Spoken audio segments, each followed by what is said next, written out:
Wonderful. I think we are live. So we're just going to wait a little bit for people to start trickling in before we officially kick it off.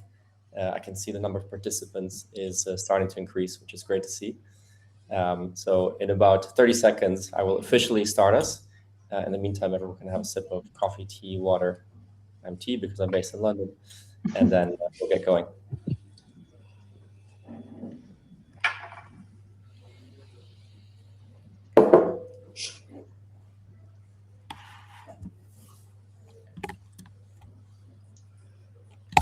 Great.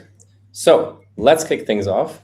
First things first, this is supposed to be an interactive session. So hopefully it's not just going to be three of us talking, but also those of you who are dialing in right now. We're going to kick us off relatively early on with a poll. So make sure you're ready for that. Very simple poll. You also have the chat function where you can post questions or add comments. We are going to monitor that, and we also have our teams in the background who are helping us out. So hopefully this is going to be a very interactive session. In terms of our main topic, obviously equity plan design is on the agenda today. As all of you probably know and probably have experienced painfully firsthand, equity is perhaps one of the most complex elements of compensation. I would argue that definitely in Europe, it is probably one of the least understood and maybe least used levers for compensation by companies as well as by employees, and especially by employees. And we're going to try and unpick some of that today. And obviously, we are going to also rely on everyone who is dialing in to give us some insight into what is happening in your organizations and what are the pain points that you are feeling. And maybe we can actually discuss some of those here. Before we actually kick off, quick structure. We're going to start with a quick poll and also some market insights from Ravio and Ledgy, just to set the scenes. And then we're going to have a conversation about the state of equity today. And the second part of the session is talking more specifically about, I guess, some practicalities of equity plan design, some challenges that we have been aware of among our customers and that are generally market trends. Before we go into the actual content, let's start with an introduction of this panel. Since I'm already the one speaking, I will start with myself. My name is Merten. I am the co-founder and co-CEO of Ravio. Ravio is Europe's largest real-time benchmarking platform. Before Ravio, which we started 4 years ago, I was actually not in the people and reward space. I come from the business side of things. I was at Deliveroo for a very long time, where I ran the business in the Middle East and APAC. So in a way, I was kind of on the other side of the equation. And I was often the one having conversations with our rewards team at Deliveroo about, probably the typical headaches that you have to deal with, such as why can't we pay this candidate more? Why is our band X and not Y? So I kind of come from the other side, and I think it's helped me build a product that actually is very business-centric, as well as obviously providing the insight that reward leaders need. So that's me. I will hand it over to you, Armon, to introduce yourself as well. Yeah, sure. Happy to. I was just saying, I think in the chat, I'm exceptionally calling it from Tirana, Albania today, usually based out of London and a tiny bit in Zurich as well. Name is Armon. I'm the co-founder and CEO of Ledgy, Europe's leading equity management platform.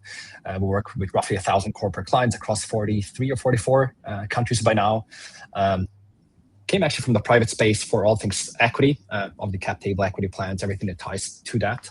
But then, like roughly 2 years ago, have ventured also into the public space, which has been a very interesting ride. It's a very different world.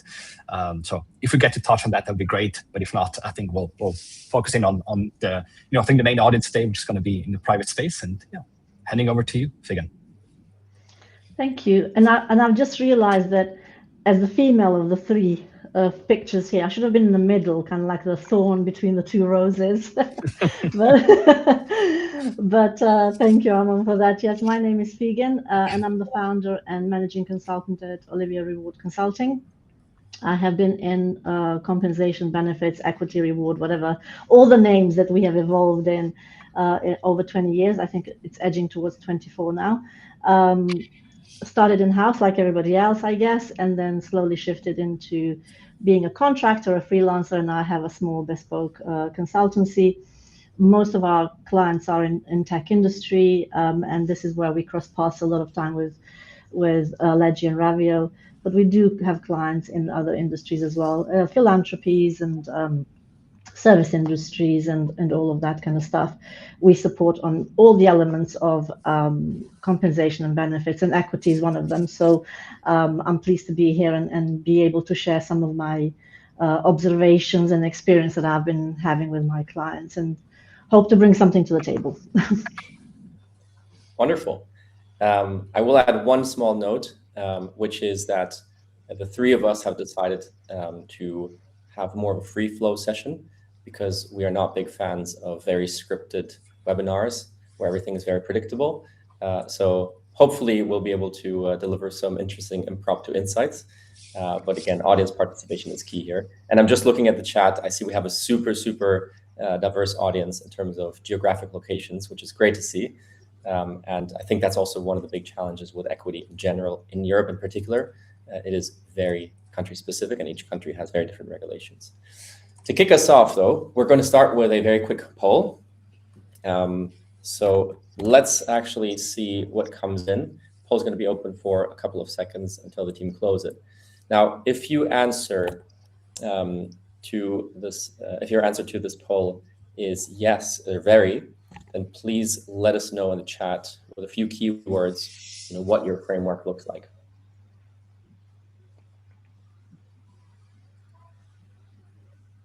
Keep it going for another couple of seconds.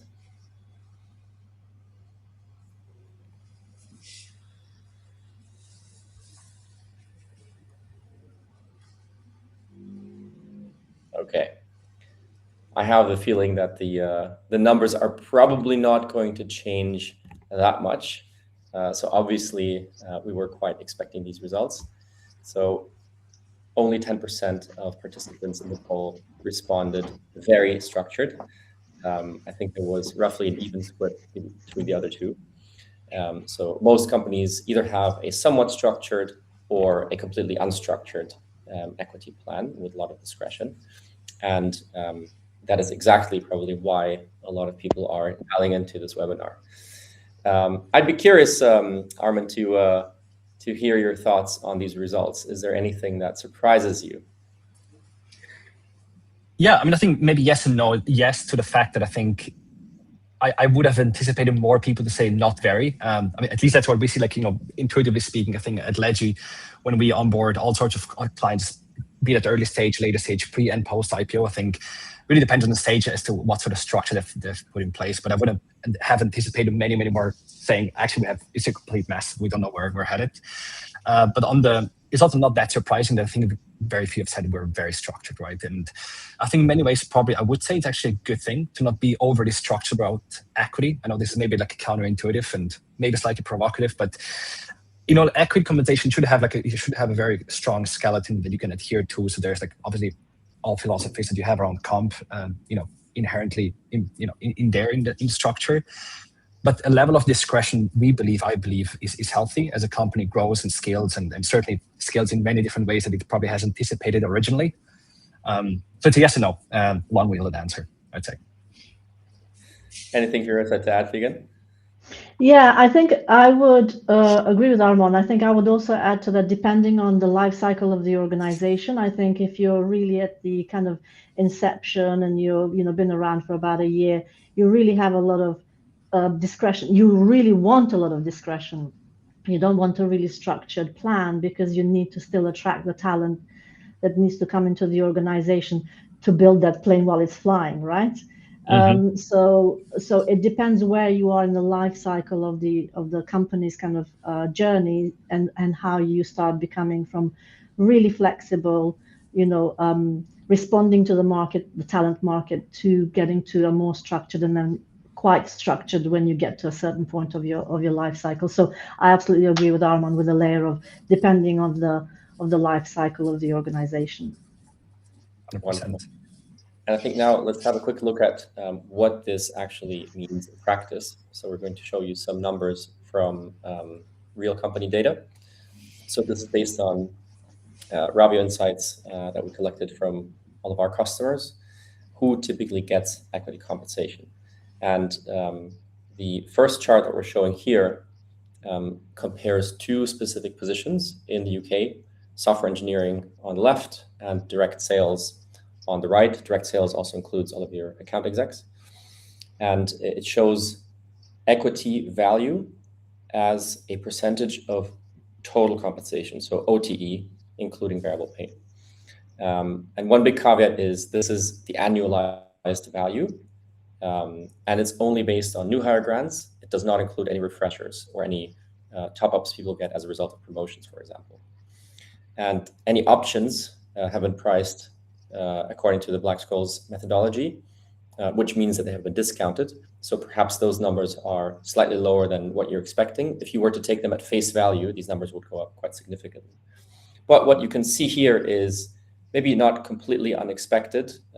The percentage of total compensation that is equity goes up as seniority increases, starts at about 6% for an entry-level software engineer and 3% for an entry-level salesperson, and can go all the way to 28% for a VP. Now, 20% if you multiply it by 4, which is still the typical overall vesting period, then that's over 100% of someone's total OTE. So suddenly those numbers start becoming very meaningful. Now, what I also will say, though, is that if I compare these numbers with base salaries, they're much more volatile than typical other elements of compensation. And I think that is emblematic of, I guess, the inherent difficulty of using equity and applying it consistently. If we move on to the next slide, we can see who actually gets equity. And I guess there's a good news here and a bad news. The bad news is from an employee perspective, there's still some countries out there, including the UK, which typically leads in terms of, I guess, innovation in tech compensation. There's still some countries here that are not offering equity to all employees, but there's a lot of improvements. So if you look at the UK, for example, this year there has been a 16% improvement in terms of companies that grant equity to all of their employees. And that has come entirely from companies that were previously not giving equity to any employees.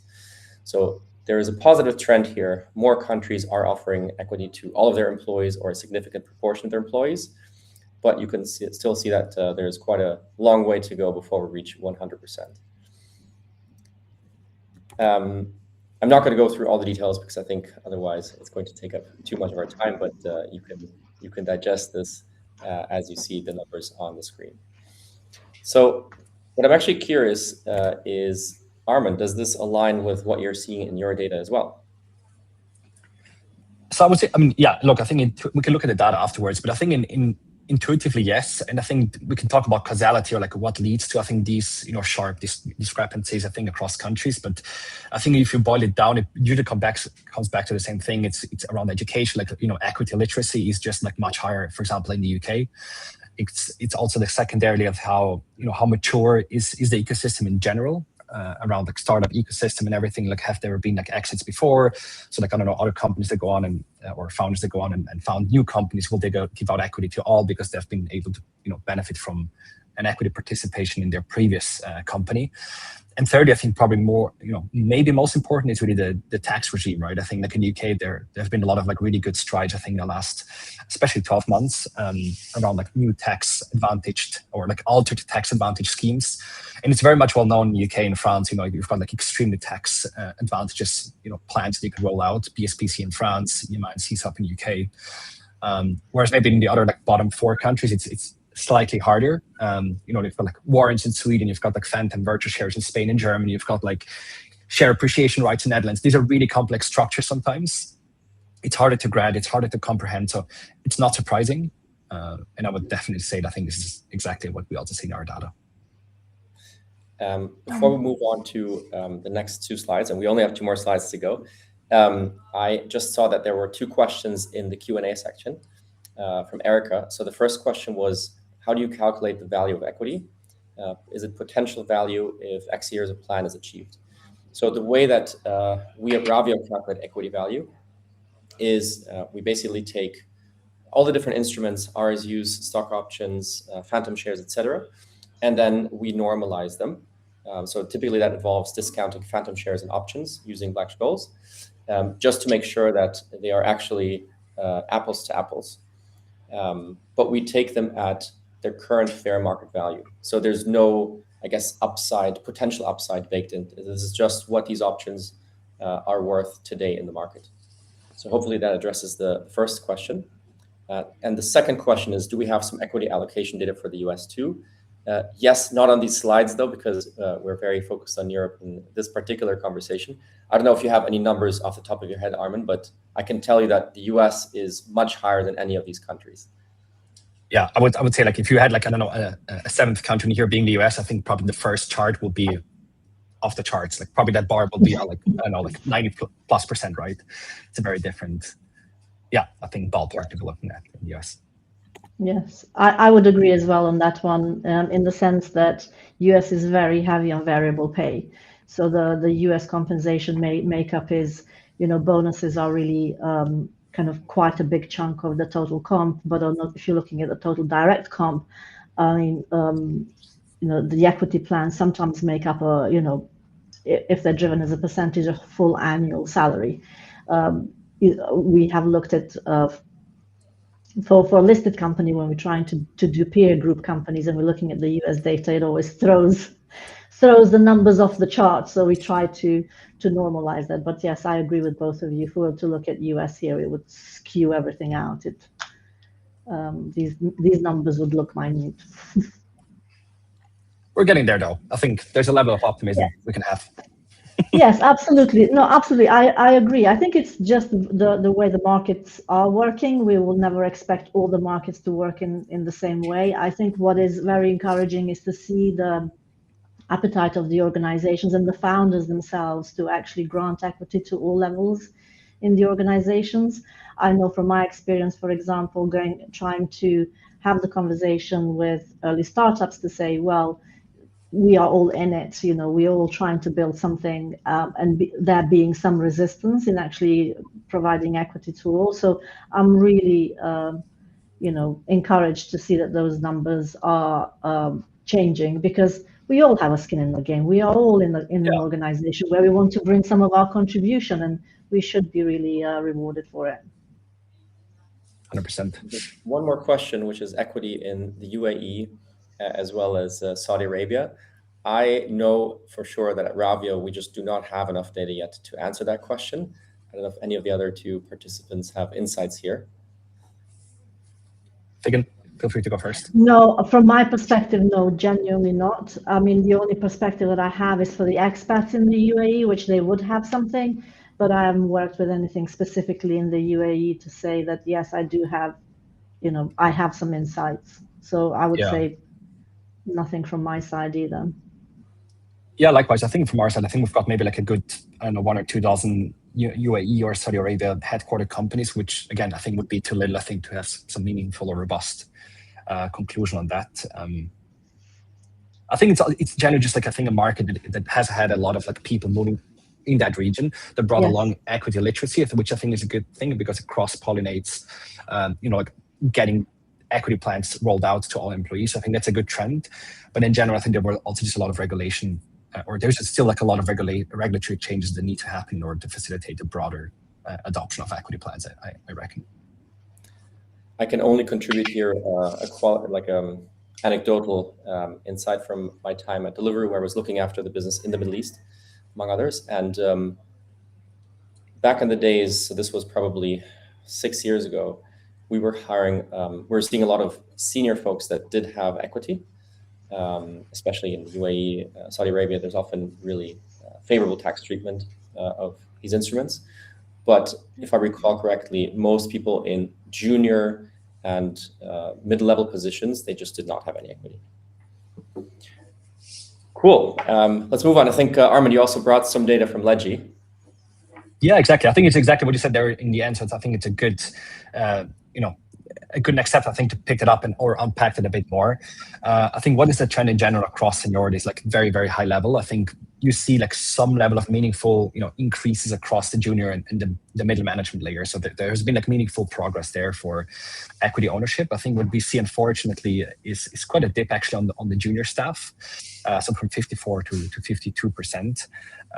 So I think the broadening, I think in general is there, probably just not as much at the junior staff. And I think we can discuss afterwards why that is the case. But that's at least I think what we see right now across seniorities. Very encouraging. It is. I think, I would really, maybe like we can already take it forward. I think the question, I think, do you reckon there's like any clear, causality as to why it is the case? Like why would junior staff not receive equity, I think, as much as, the junior and, middle management? Do you have any thesis as to why that's the case on your side? I mean, Armon, from my perspective, it kind of almost links into that education piece, right? So sometimes there's a bit of a resistance from the leadership in the sense that the too junior, they don't understand the value, right? Or those roles are junior, the impact is not as great as in the more senior roles. But then sometimes it's the constraints as well, the share pool and all of that kind of stuff. So, but the first one and the second one, from my perspective, are probably the most prevalent ones, in the sense that, if you were to wrap it into one, it would be the education. I'm a strong advocate of, especially as I said in the beginning of building an organization, is that we're all in there, we're all putting everything that we have, and as a result of that, we should all be able to have a skin in the game, right? And then as the company matures, you can rebalance that and how that structure looks like. But great. To see that's coming in, it's really encouraging. It means that mindset, at least from my experience and what I have seen, it looks like that mindset is shifting slowly. Indeed, also I think on the education piece, I fully agree. I think it's also sometimes just a bit of a good excuse, I think, from companies to say, there's not a high literacy. But I think you can also flip the coin and say, well, it's also the employer's, I think, responsibility to actually educate the junior staff, especially. And also, if you say we want to have a high performance culture, we don't want to give it to junior staff. So only once they progress and stay longer do they get the first equity grant. But you can also just really easily counteract that with an argument to say, they get wanted when they join a company as a junior, and they get refresher grants when they step up in promotions. So I always try to advocate to just say that is not a good argument. Education, every employer, if they have an equity plan, it's your responsibility to educate, no matter all the people, no matter the seniority. And I think maybe just the other point I think that we hear quite consistently and which bugs me to a degree is I think a lot of people will say, the grant sizes are not meaningful enough. So why should we give out the grant worth 10 grand or even 5,000, right, worth of the monetary value at the time of grant? I'm not sure how you see that, but I also feel like that's not necessarily a great argument to not give it to junior staff. Again, especially because there are tools out there that allow you to facilitate and streamline equity operations, such as Ledgy, at scale. But curious to hear from your side, Merten and Figen. I'm fully with you there. I think it ultimately boils down to your compensation philosophy. Absolutely. And in my mind, if you decide to offer equity, ideally you should offer it to anyone. I don't see a good reason why certain levels, positions should be excluded from having equity. That's how it's been done at all the companies I worked for before, and it had really good reasons. There was very heavy debate, and including this conversation here, there was a debate at one of the companies I worked at previously of, should we exclude junior staffers? Why would someone care about an equity grant that on paper today, is worth, say, £1,000 to £2,000 per year? But in the end, that specific company ended up being a lot. And so this £1,000 suddenly would have been worth maybe £10,000 a year. So exactly. I think the monetary value is not a reason, even if the company ends up being worthless. It's almost like it's a bit of a religion, right? Either you buy into the religion of equity and you grant it to everyone, or you don't. But I appreciate also that, some companies, they probably have to balance the practicalities of a limited option pool. And then, if you have a tiny option pool left, which is very, very difficult to increase, sometimes you are faced with a difficult choice of saying, well, either I can give a little bit to everyone, or I can give something very meaningful to a very small proportion of my employees.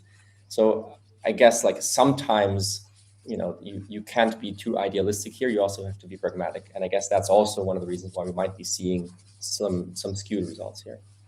Yeah, great. Yeah, I think that maybe, not sure. Like, I think just on the last note, I think, and I don't have data on that. I think that's maybe more, I think, something you can chime in on with Figen and Merten as well.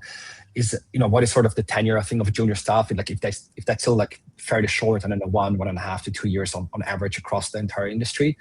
I think what a lot of companies or clients would tell us is as well, like, if it was the standard 4-year vesting, length, 1-year cliff, why should we give out a grant to a junior who might actually leave after 1 or 1.5 years? So they will only truly actually have accumulated either 0 or just about 12 to 18 months worth of equity. I'm not sure if you see that, like, maybe also being a causality or a good argument. I'm not sure if I would, but curious what your thoughts are on that. Yeah, I don't think that's a good argument. I think it's a mixed bag of, how junior staff stay, why maybe the junior staff stays and why that leaves it, but that's nothing to do with equity. That's a much bigger picture, right? But I do agree with Martin. It always starts with the compensation philosophy. What are we trying to achieve? And each level of the compensation means something else, right? Mm-hmm. Salary means the job, bonus means the immediate short-term deliverables, and long-term is obviously the longer-term deliverables. So each serves the purpose. And I believe, that we should all, no matter, for me, I sit on the edge. If it is possible to give meaningful grants, then do it, then do it if that's possible to do it. But if it's not possible to give meaningful grants and the grant is small, still give it, because it's still a token, right? Mm-hmm. It's a recognition that you do mean something to the organization, no matter, whether your contribution is at the strategic level or more at the operational level. It just means that, hey, we know you exist, we know you're here, we know your worth, we know that you're contributing into our, like Martin says, into our story, into our religion. And therefore we recognize that through this, token of appreciation or whatever that is. And who knows, it might be worth quite a lot, it might be worth nothing, but it's the gesture. We talk about this ourselves as employees. We like to be recognized, right? Even if it's a tap on the shoulder, someone to say, oh, well done, thank you. So why not do that through equity, right? And equity actually does give some sort of a longevity to the employees to stay a bit longer, because they just think, right, I have been seen, I exist. And if I stay here for another 3-4 years, I might get something out of it. So absolutely, always an advocate of, even if it's small, recognize the team member. Yeah. Maybe let's pause quickly, because we got a couple of questions. So the first question, I think, is for you, Armon, which is this data that we're looking at right now on the chart specific to or heavily weighted toward a single industry sector? So I think it is across, I believe, 10 countries that we actually queried. I think that all the different data points for the State of Equity Report 2026, and it's not geared towards one single industry, no. So the State of Equity Report is industry agnostic. It's also country agnostic, as far as the 10 countries go. And it's also not specific to any sort of asset class, be it VC, private equity, or public equity. But it certainly isn't a private space, right? So it's excluding all things public. That's the only discrimination we did there. But obviously you do have selection bias, right? Because every one of your customers, by definition, is offering equity. So it's probably not necessarily a full snapshot of the wider industry. It can't. I think, and also maybe just one thing to clarify, we do not only ask our clients. I think there we went actually out in the market and actually asked. We basically worked there with another provider and actually queried the entire industry. So there might be a minor bias, but we try to rectify that. Sounds good. Figen, I'll give the next question to you, which is Erica was asking, if you give equity to every employee, isn't it then becoming sort of a profit sharing scheme if there's no, I guess, differentiation? The differentiation exists anyway, because it's, the amounts differ on the type of the contribution. But I don't see anything wrong with the profit sharing schemes either, right? I'm thinking that we are all in there for the greater good, right? We're all in there to make a company successful, to get to the next round of funding, to get through the exit, whatever that exit looks like. So we're all there pulling our weights, right? Some might be pulling a big boulder, some might be pulling 3 or 4 stones, but we all there pulling that way towards, our final goal. So yes, from that perspective, I think, maybe I'm biased that way, Eric. I apologize, but yeah, I think it should be for the greater. And I actually, once the companies, I'll just mention this, and maybe Armon, you can correct me if I'm wrong, but also once the companies go public, that threshold really stops halfway through. You don't see any more grants below a certain level. That then becomes by nomination or whatever else. Yeah. So this is the only time, and there is a reason, because we're all building, we're all in it together. Oh, great. Yeah. I think the public space is just very different. There you also have like the broad-based plans are usually like employee share purchase plans. So you have to buy into that. Yes, exactly. That's exactly where you see like the broad adoption, but like otherwise it's mostly discretionary schemes. I did want to just maybe quickly pick up on the question you had, Erica, if we have like maybe 1 more minute around, aren't lower level staff leaving before the full vesting period is finalized? I think like, with a big grain of salt, I would say like generally that's true. 4 years is a long time. I think probably even independent of the seniority. But I think that probably doesn't matter as much, because you could, even if you have a 1-year cliff and that individual leaves after 18 months, they still would actually have 18 months worth of equity they could exercise at that point in time. That comes very much down to your plan rules. Do you allow people to exercise when they leave? Are they a good or a bad leaver? Do you retain the value at that point? Is something deferred? Is something forfeited? So maybe put differently, usually it's not true. You can actually exercise whenever you leave after the cliff, and you will have accrued the net number of units that were vested in that period. So you don't have to stay until the very end, right? But yeah, depends on your plan rules. Yes. And then we have, I guess, 2 connected questions from Hoy. Do you see companies incentivizing entirely in equity instead of cash bonuses, particularly startups/growth companies? I'm happy to chime in here. While I don't have specific numbers to quote, we do see that instead of bonuses. What we have not seen, just in case I misinterpreted the question, is companies replacing cash compensation with equity. I think, unfortunately, most people are not in the position where they could afford that. Do still need the cash. But yes, it is not uncommon to see companies that do not really have a cash bonus scheme and instead compensate their employees with equity, with the exception of sales. It's very rare to see sales teams that do not have some type of cash bonus based on the data that we hold. And then follow-up to that was, if yes, as the company matures towards IPO, how do you see the incentive structure changing? Maybe this is a great question for you, Figen, and Armon. I mean, obviously, you have a lot of insights, both of you. Yes, I think I've been into a couple of organizations where they were preparing for an exit. And the reason why I have been brought in, specifically myself, is because I had a lot of exposure to the listed organizations, and their conversations with me were, can you make us look like a listed company, because we're going to go through this transition and we want to look like that. So it was all around kind of bringing all that knowledge of a listed organization and then redesigning the equity programs so that once they go through the IPO, they already look the way they should look. As I said, the couple of experiences that I have, that was the brief. The brief is make us look like a listed organization, and working with the internal teams is just putting a new structure in place and how that has an impact over the threshold of the IPO.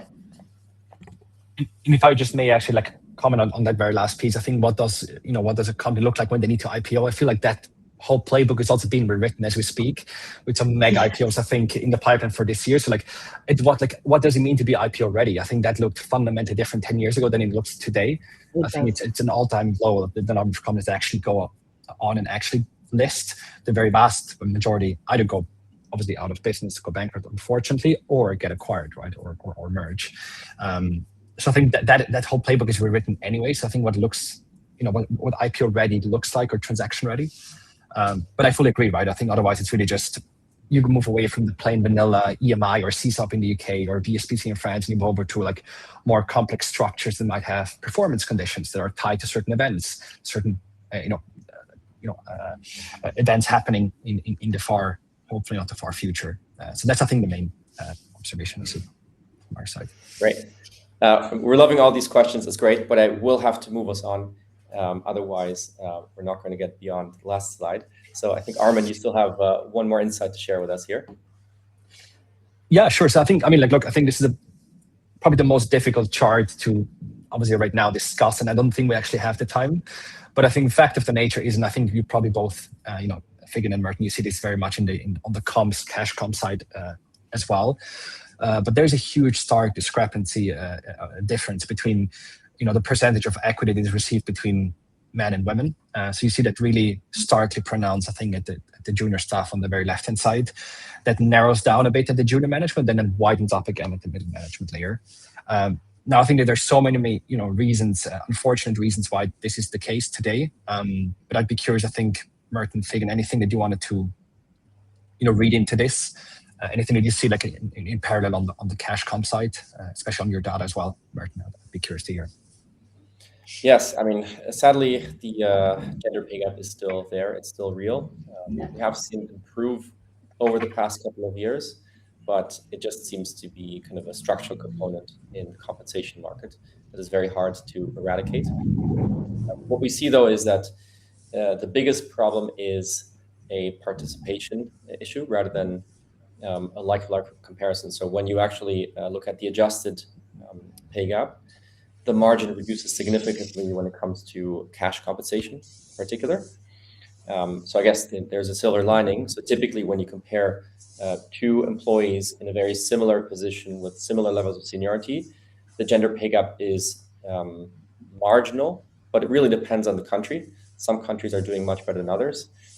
So I know that I'm giving a very vague answer here, but I guess the main message is it is still there, but it has improved. What I think is like really challenging, especially, is the fact that the participation, there's no clear path for how you can change that, right? Because at the end of the day, you have some, I guess, realities kicking in, such as men are unable to get pregnant. So if people start having families, obviously the woman is the one that gets taken out of the workforce. And what we're seeing is that often that leads to a really long hiatus in someone's career. And then it's obviously really difficult to restart. In the meantime, their male counterparts are able to continue their careers. And I guess that is one of the reasons why these gender pay gaps are so hard to eradicate. Another reason is certainly that companies are not adjusting their policies accordingly, right? There are many companies now that are leading the field with very progressive parental leave structures that are quite equal. And they strongly incentivize both parents to take long times out. So even the non-birthing partner can sometimes take 4 months or 6 months fully paid. And obviously that does contribute towards equalizing the playing field, but not all companies can afford to do this. Yeah, my observation.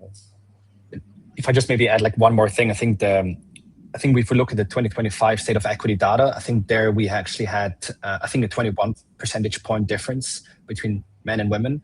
I think this is now narrowed down, if my math is correct, I think to 15%. So there is a stark, improvement to that gap. But I think just in terms of, in the second point I wanted to make, I think it's a structural issue we have, but I think it's also probably our responsibility, so specifically, us three, to actually give the companies the right tools to actually benchmark and actually give the fundamental understanding, hey, but how does it actually look like in my org? Who has equity? How much is it worth? Is there actually a difference between men and women? Right now, I think that's probably a lacking tool. And obviously, I think it's maybe something we should work on very, very soon. Maybe it's already in the works, but something we should equip the companies to benchmark and analyze the data in a much better way. Whereas right now, I think it's really hard, right? I think, Mark, you were mentioned before, I think there's Black-Scholes models and we need to do this and that. And I think it's really hard to then slice and dice data to then take the right decisions to be progressive. Yeah, I agree. And I think now what we're actually very hot off the press with the clients that we're working at the moment, we're trying to resolve the conundrum of the long-term incentives as part of the European Pay Transparency Directive, right? So that's going to take part into into all of this, and it will be quite interesting to see how and if they improve following following the European Pay Transparency Directive coming into effect this week. So I think the strides are being taken there, but I think that unconscious bias is still there, which is, conscious bias we can eradicate with all the tools that we have, but the unconscious bias is a bit more difficult to remove. And Martin, you made me chuckle when you spoke about pregnancy and long-term hiatus. It reminded me of my own experience many years ago when point blank I was asked whether I was going to have more children in an interview, and I was so taken aback. I was like, I didn't expect that. I didn't expect someone to say to me, are you going to have more children? I found that very personal question. Of course, we don't ask those questions anymore, but it's that mentality that we may not ask the question straight away, but actually in our unconsciousness, it still remains in there. But it's good to see that the numbers are changing, and I hope they'll change further now going forward as well. Okay, I'm going to move us on to the next section, where hopefully we're going to get a bit more hands-on in terms of how do you actually do it. So when we were preparing for this webinar, one of the conversations we had was equity is something that most companies, especially tech companies, want to do, but there's so many questions in terms of how do you actually do it. So now we've kind of set the scene. We have shared some information about the lay of the land in Europe. Now I think it's time to share some practical insights into how to approach this from a practical perspective. So Figen, actually, I'd like to open with you here, maybe with a really open-ended question that's deliberately broad, but when you have clients that approach you and say, we are very keen to give equity to our employees as a long-term retention instrument, but we have no idea how to do this practically. Please help us come up with something that has some degree of structure. Where do you start? How do you do it? Yes, so always, whatever it comes to do with the comp, it's always the philosophy. What are we trying to achieve with anything within the compensation, right? So always starts with the philosophy and what do we stand as an organization for, right? Are we solving some world problem with the technology that we are selling? What is it that we're trying to achieve? So always with the philosophy, and then we try to have the conversations with the leadership around, what is their appetite? Exactly what we spoke about right now. Are we aiming to open the floodgates for everyone? Are we aiming to just, incentivize senior leadership and some key talent? And I think I've missed the point probably where I tend to be brought in once the share pool has decided, once the plan details have been ironed out and all of that exists. I tend to be brought in of, this is what we have, how do we then divvy up the goods, who gets what? So I tend to be brought in at that stage.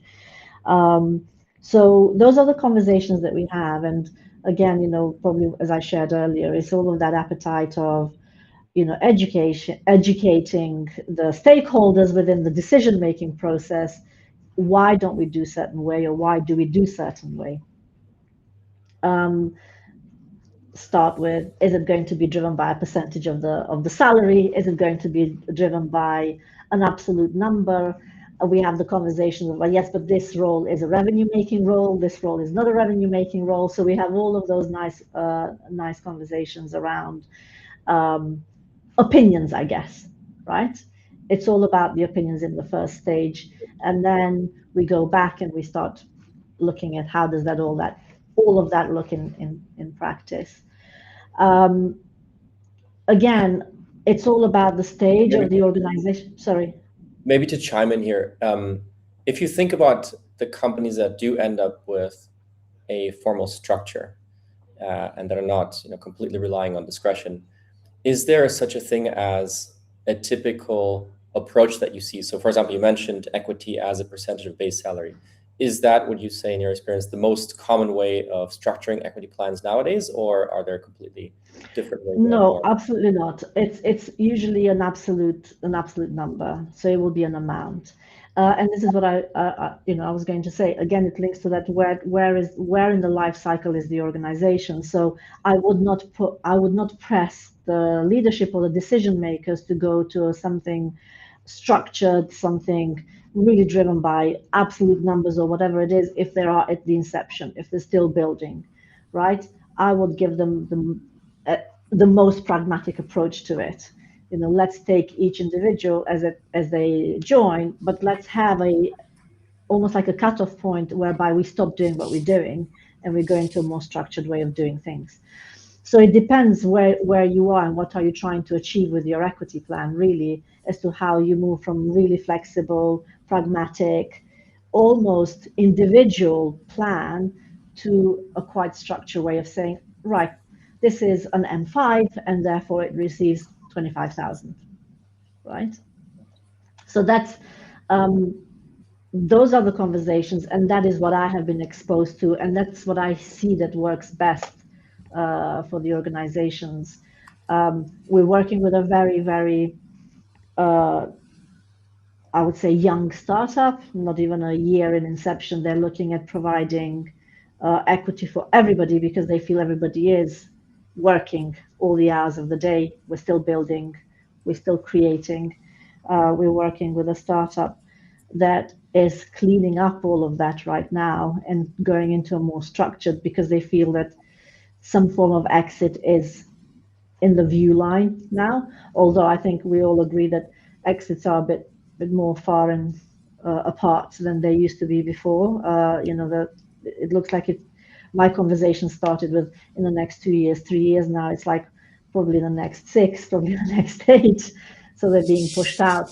But as I said, it all depends on what they're trying to achieve, where they are in their life cycle, who they want to incentivize, and whether that's very pragmatic, very flexible to very structured pre-IPO. And I hope that helps. Definitely. And I think that's the key takeaway, right? Ultimately, it all depends on where you are in your journey as a company, really, and what you're trying to achieve. And Armon, obviously, you and your team talk to customers every day, and you probably hear a lot about their struggles. So can you share with us some of the biggest challenges that your customers are facing when it comes to equity plan design? Equity plan design, I think so many, frankly. It's really hard, I think, to boil it down, I think, to a couple buckets. But I think the equity plan design, I think it goes back to, again, like what you said before, Figen, right? What is the philosophy behind it? But it's also like very boring things such as, what does your hiring plan look like? Where do you want to expand? Are you like a full in office, remote? You hire people, also contractors through yours, whatnot. Do you want to do a massive push into the US? So all of a sudden, I think US equity policies and 409A valuations become much more important. Do you want to raise a funding round in the next 18 to 24 months? That also plays a massive role. Will it be from a classic VC investor? Will it be from a PE growth investor? All of these things should be, they should be decisive for how the equity plan design is going to look like. Now, on the flip side, I would say, I think what a lot of our companies struggle with is, I think sometimes, lawyers, they come up with this like great, design and the plan rules and everything, but it gets like unwieldy and very complex to comprehend for not only the employees, of course, but even for the administrators of the companies themselves. So I think that's what we see as well, as sometimes it's too complex. It goes back to a question I saw before in the chat: what does classify as a bad leaver? Unfortunately, there is no simple answer to that. I wish there was, but there isn't. There's a lot of discretion in those things as well. But in the end, very simplistically, keep it very simple when you're early on with a lot of discretion. Professionalize, formalize, and design with a lot of anticipation when you're growing.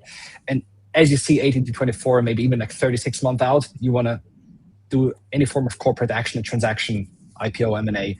You really need to step up the game, make sure that everything is down to the digit, like, consolidated. You've got a really clear view on headroom, hiring plan. So like things start to get much more numerical, whereas in the beginning, I would tend to say cautiously, don't get too numerical. Make sure philosophy is there and you've got like really people bought into that, educated on that, and grow from there. But keep it simple in the beginning. There's something very specific I'd love to get both of your take on, which is compressed valuations, right? So issued equity to your employees when the company was worth 100, now it's worth 20. Yeah. What do you? I think this is something that we hear a lot from our customers. They want help navigating these challenges, and I've heard probably a million different approaches to it. So I'm actually keen to hear what is it that you would recommend doing in these kinds of situations, or maybe not doing as well. Figen, you want to take a first stab? I'm happy to share a bit. I mean, the only example of those that I have seen is when employees get compensated in cash for part of it. If the value is dropped, it means a lot of spending time with the treasurer and the finance team and working out how that looks like. But I would say 9.9 times out of 10, it's some sort of a cash compensation for the loss of value. I don't know if Armon, you have seen anything different to it, but in the privately held organizations, that's what we tend to see. Yeah, I mean, I think certainly that route, I think, is something we see. I think the other one, maybe I misunderstood, but I think you can also play around with refreshers.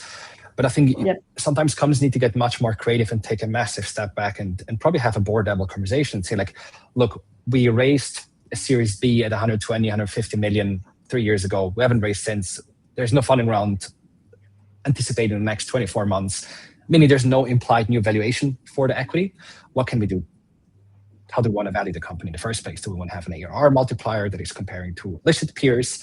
How can we top up the option pool? Right now it's maybe 17%, so already fairly high. But in this case, what you want to do is you want to salvage the company, you want to get them back on track. And maybe you need to be slightly more aggressive and increase it to 20, 21, 22% and have enough headroom to actually refresh and regrant to employees. And there's so many different things you can do. Maybe there's also a case to be made to do a pro rata internal round where some, early employees get a super minor secondary, right? I think there's no one size fits all advice here, but I think the practical thing that you said before makes sense. Refreshers is another one that I'd say. And again, usually these are the moments where we need to have a board level discussion and say look, I think the equity plan we have is underwater. It's worth nothing. We need to fundamentally change the rules and revalue the options itself, right? So the EMI valuation that you had or the 409A valuation, you need to revalue those as well so they become in the water again, not out of the water. Yeah, I would agree with you. I mean, refreshers for me, I have probably seen it in one case, and they're very selective, right? So if you have 100 employees on share plan, the refreshers will be probably given only to about 20, at max. Yeah. So that I have not typically seen, for example, that in those cases, everybody gets a refresher. Mm-hmm. Yeah. I think we are approaching the end of the webinar, but before we actually end it officially, we do want to open up the Q&A tool or the chat for more questions. There were some questions that we already addressed, which is why we also compressed a little bit the time for questions, but there's still some open questions. So I will just go through them sequentially. And if you have more questions, please add them. Now is a great time to ask them. So the first question is from Lynn, pay transparency regulation related. Should equity be part of the consideration? Currently, I only see the practice looking at base pay. I'll take that one. We're with a couple of my clients, actually, with one specifically, we're talking with KPMG. It looks very likely that LTIP is going to be part of it. But again, it's down to countries. I mean, we've seen Italy is taking variable compensation completely out of their legislation. So it's one of those things, how long is a piece of string? But it looks like equity will slowly creep in. Next question is from Thijs. I hope I pronounced that correctly. Sorry if I didn't. From market perspective, how do private companies typically handle stock options that are close to the 10-year expiry with no liquidity event in sight? Are extensions commonly granted, or do employees generally lose unexercised options? Actually, something we debated before this webinar. So Armon, I think you're best positioned to take that one. Yeah, I mean, I think you've got like a few tools at your disposal. I think like the worst is do nothing, options lapse. I think it's probably where leadership has, or like whoever is in charge of the equity pool hasn't practically managed, I think, the equity or the option life cycle in the stage. The second most common tool we see are just grant replacement options. So that's probably the most common, proactive fix you have before expiry. The company cancels the old grants or options and just issues new ones at the current fair market value with a refreshed 10-year expiration date. The third one, which is probably the most unwieldy, I'd say, and probably also quite costly, is just extend the option term. I wouldn't recommend that. And I would say the most creative approach we've seen is I think you can offer sort of like a cashless exercise or like a net settlement on the options. Again, that's where the board needs to get involved. A bit more unwieldy, but I think it's a creative approach. And the last one is always like a tender offer, but that's probably the less than 1% cases where that helps. I guess this is also where having a good tax consultant is very important, and you will probably get very country-specific answers, because in some countries you might just be able to simply extend the lifetime of the option, I assume, without triggering any tax implications, whereas in other countries that would be a disaster, maybe for the employee from a tax perspective, getting a dry tax, right? 100%, yeah. Next question is, when would you allocate a refresh to all employees after X years? So how do you deal with refreshes? Either of the two, you want to deal with that? I can give you a couple of examples. On a few occasions that I have been with a client, they were giving refreshers where either they were hoping to exit, so they needed some individuals in that they've topped up their plans. They were maybe having issues with certain part of the business, so they were giving refreshers to those individuals, again topping up their equity plans. So there is a trigger within the organization that they want to, and again comes to the point what I said earlier, when we're talking about refresher grants, is always a select individuals within the teams that they're looking at giving the refreshers to. So Armon, over to you from what you see from a bigger perspective of the clients. Yeah, I mean, I think all already said, I think that makes sense. I think usually what you start to see, let's just say, for example, a company actually had, unfortunately, a small restructuring or a bigger restructuring, life-changing events, be that for the better or for the worse. Maybe you're working towards the next funding round that is 12 months out, and you want to rally the whole team. Or inversely, maybe you had to lay off 20-30% of your team. You want to rally the team in the very same way, but just coming from a different background/perspective. That's the moments when you want to do refreshers. Again, it's a philosophical debate to be had, but that's usually where I would be slightly more lenient and do like an all-employee refresher plan or scheme. Yeah. Maybe also bring in the Ravio perspective from our own company, as well as what I see many very large, especially public companies doing. So the Ravio perspective is, since we're a private company, we're Series A, so very early in our journey, we currently only do refreshers when people are near to the end of their initial vests, which we also have 4-year vesting periods. And we base them on the grant that a new hire would get at this point in time. All employees who have equity, which in the case of Ravio is 100% of our employees, qualify for this. And then the only exception would be promotions, right? They would also go hand in hand with the top up. What a lot of the really mature large companies do is they actually formulaically refresh every year. So basically, you get your initial hire grant, which is typically your largest grant, and then you have annual refreshers. And in most cases, these annual refreshers, they would be linked to performance. So I guess this also covers the second question that you asked, Erica, which is, would you keep flexibility in the pool for discretionary allocations based on performance/potential?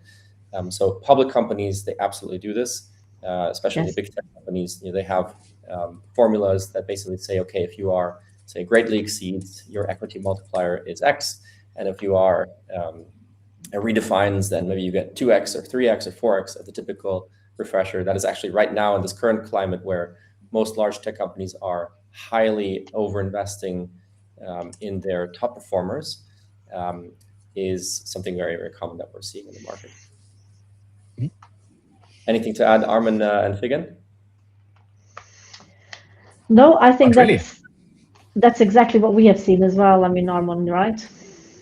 Wonderful. Indeed, yeah. In that case, I think that is a wrap for today. We are literally 1 minute ahead of schedule. We didn't get to cover nearly as much as probably all of us would have liked to cover and the audience, but I am very happy that we managed to get through all your questions. Thank you so much for joining us today and for participating. And as Armon mentioned, everyone will get a copy of the State of the Equity Report after the session. Thank you so much. Awesome. Bye-bye. Thanks so much, everyone. Thanks, Figen. Cheers, Merten. Thanks for having me. Thanks. Bye.